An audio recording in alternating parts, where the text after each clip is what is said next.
this video we're going to look at quality management. So what is quality management? It is the processes you undertake to make sure that you are achieving the project requirements. So those requirements might be that a road is laid to a certain level, that a certain type of aggregate is used in that road, that there's all those sort of things there. So that's what they need by project requirements or needs. So it's the policies, objectives and responsibilities. So it's also who is actually going to make sure that that road is laid to the right level. Implemented so the project will satisfy the needs which is undertaken.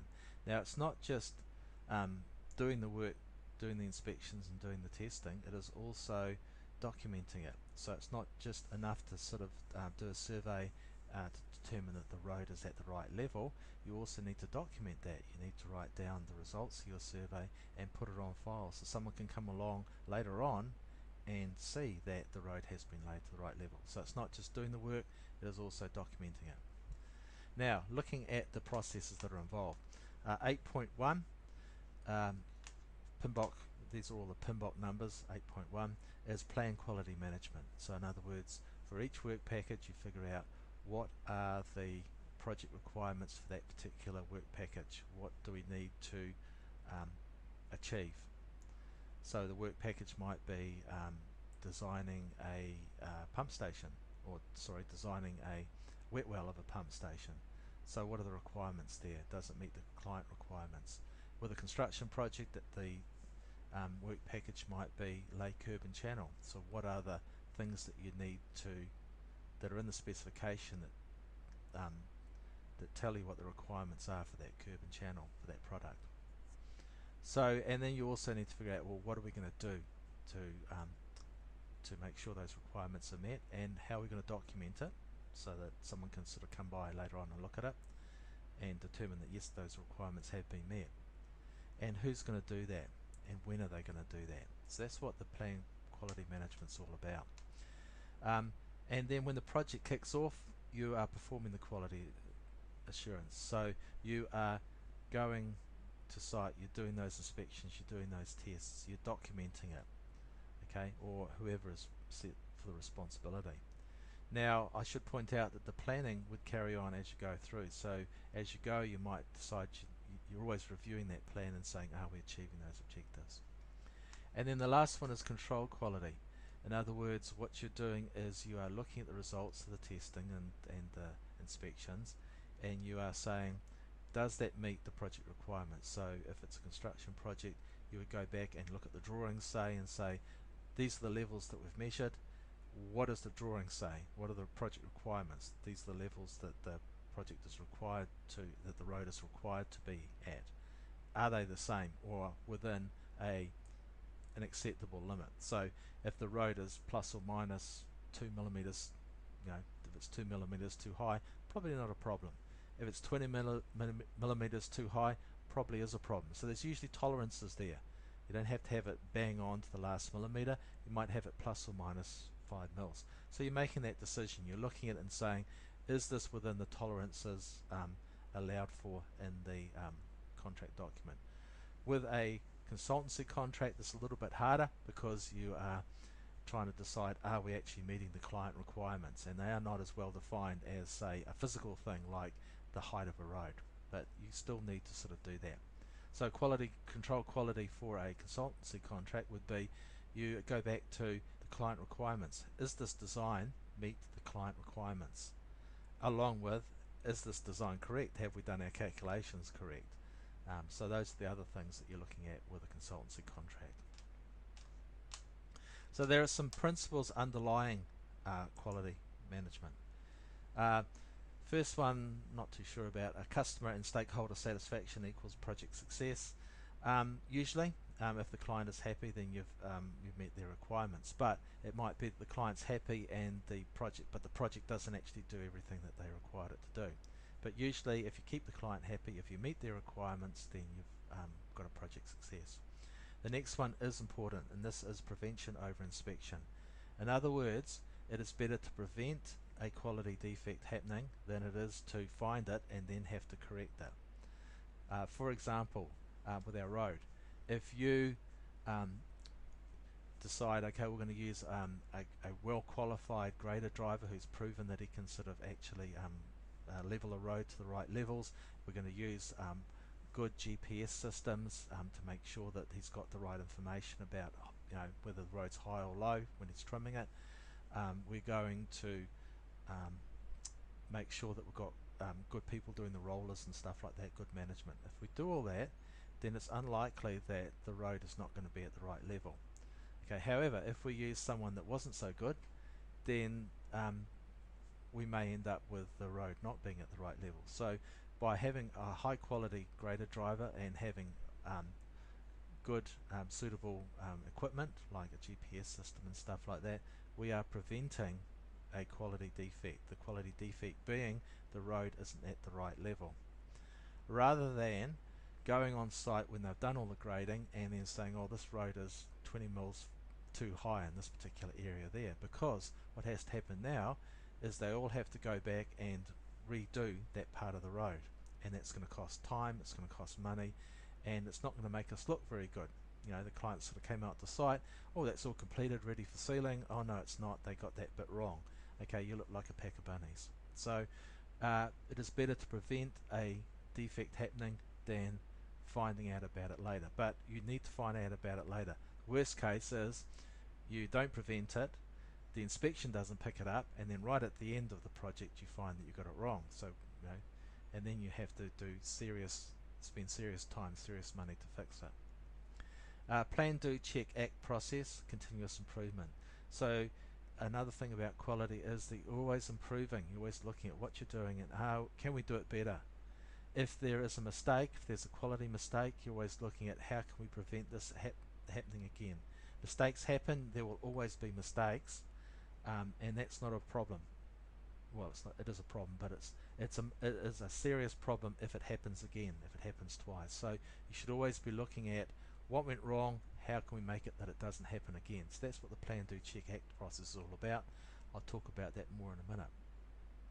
Quality management is a subset of risk management. So you'll recall that risk management is identifying things that could stop us from achieving our project objectives, identifying ways of reducing the likelihood of those events happening, and or reducing the consequences if they do happen.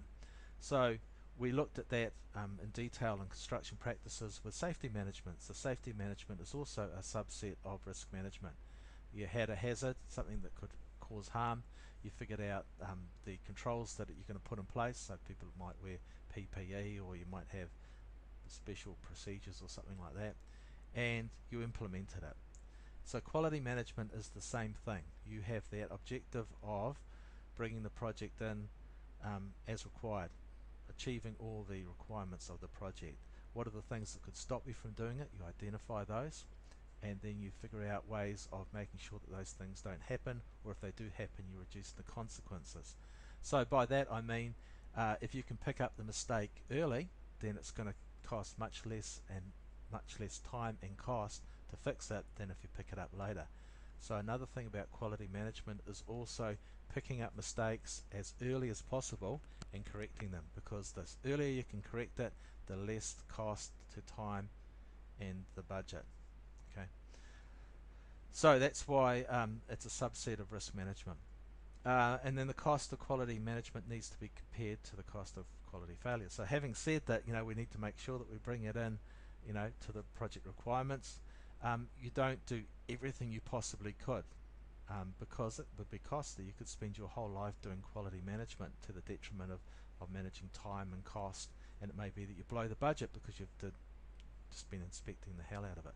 So you need to balance the two, and I'll talk about that more in a minute. So the plan, do, check, act process. So there's the plan, figure out what are your objectives, what do you need to do to deliver those objectives. You carry out the work, you implement the processes. Now this is in relation to improving a quality management system. So that's why they talk about that. With a construction project, it would be plan the construction work, plan how you're going to do it properly, do it, check it, make sure that you have done it properly, and then if you find that you haven't done it properly, if there's a quality non-compliance, if the road is too high or the design doesn't meet the client requirements, figure out what happened. How did we fail? How did we not achieve the requirements? What can we do to make sure that that doesn't happen again? So if the road wasn't at the right level, you might say, well, our grader driver needs to be trained a bit more, or we need to use another grader driver, for example. So that would be, next time we do this, we're going to use a different grader driver, or the same one who's been trained a little bit better. Or that if the design doesn't meet the client requirements, how did that happen? Did we not sort of have an extra? Do we need to do an extra meeting with the client at a certain point in the process? Okay, if so, then the next time we do this, that's what we're going to do. So you're always trying to, if quality non-compliance happens, what happened? What can we do to make sure it doesn't happen again? So that's what the Act is all about. Or it might be that you looked at it and it worked out okay, but we could do it a bit better. So you're always looking at how can we improve how we do it as well. So those are the two things related to ACT. Right, looking at the costs of quality. So as I said, you don't have an unlimited budget. You need to make a good effort at doing quality control, but that costs money. There's the cost of training people to do the tests, to carry out the tests, researching what sort of testing and inspections you need to do, the cost of actually doing the documentation, the cost of actually purchasing the equipment, having the equipment to do the tests. There's the carrying out of the tests, the people's time in doing the inspections and the testing equipment, that sort of stuff. Okay, so those are all the costs. So quality has a cost to it, and that needs to be included in the work package budget. But there is also a limit to how much you can spend on that. But you need to weigh that limit. That limit depends on the cost of failure. So if there is a quality non-compliance, what's going to be the cost of reworking and the wastage?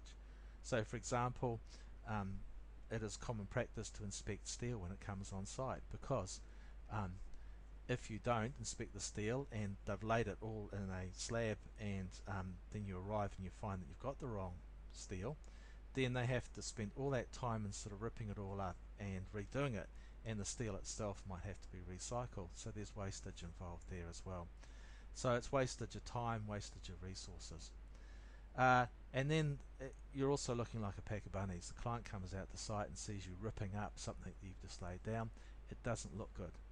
Okay, it might be that if you actually do a failure, you go right through and you actually lay the slab, you haven't picked it up and the slab is too high, and then you've got the liability. The client says, well, you haven't constructed what I wanted you to construct, and it could end up in court and things like that. So that's what liability is all about.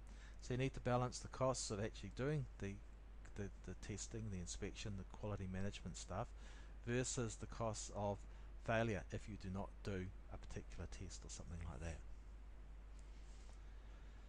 Right, the last thing I want to sort of talk about in this video is ISO 9000. So ISO 9000 is a set of standards for quality management. ISO as an international standards organization, so it's a worldwide standard. So it's an international standard. So if and New Zealand has its version of ISO 9000, which is NZS 9000. So it's administered by New Zealand Standards. So it's a series of standards for a quality management system. It says if you have a quality management system that is certified to ISO 9001, it meets a particular standard. It will do this. It meets our requirements for what a quality system could be. So a quality system could just be, well, our quality system is, we go out and have a look at it at the end. Okay, well, that's not really a very good quality management system. So the ISO 9000 system sets out what a good quality management system looks like.